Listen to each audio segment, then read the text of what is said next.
Chapter 43. He slept in the park that night, and for the next 2 dozen or so, sometimes in the buffalo shed, other times the bandshell benches or the pavilion. The nights were warm now. June was on the way. He ate he ate when and where he could. For apples and carrots and day-old hamburger buns, you couldn't beat the deer and buffalo pets. A new Acme had opened, and the bakery section always had a tray of free samples sitting on the counter. And then there were always the Pickwells. It may have been an illusion, but it seemed the hungrier he got, the further Mrs. Pickwell's whistle traveled. Some dinner times there was hardly a spot in town from which he could not hear it. He read in the library. He joined pickup games in the park, baseball, basketball. School was letting out. There were more kids. Mornings were the best. He would rise with the sun's color, before the sun itself, before the bison, and set out. He came to think of the apple skin hours as his special time with the town. There was not a street or alleyway or house or store, not even a garage, that he did not recognize.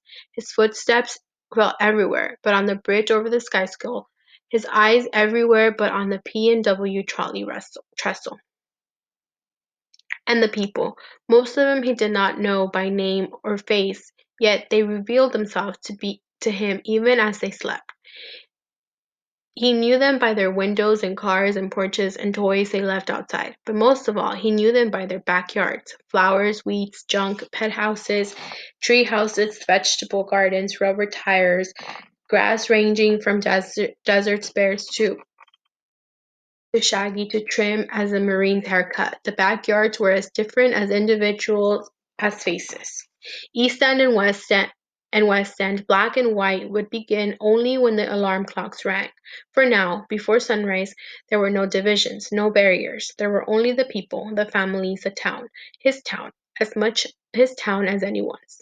He knew he could be sleeping right then in the Beals house, or the Pickwells, or even the McNabs, but beyond that, for a few enchanted moments each newborn morning, he believed that there was not a single home and 2 mills, not a single one, that would not happily welcome him to enter and to go upstairs and curl up between its sleepers.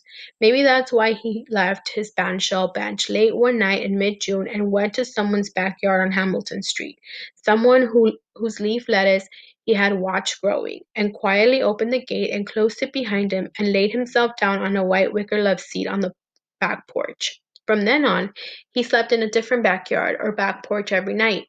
Once, finding the back door unlocked, he slept in a kitchen.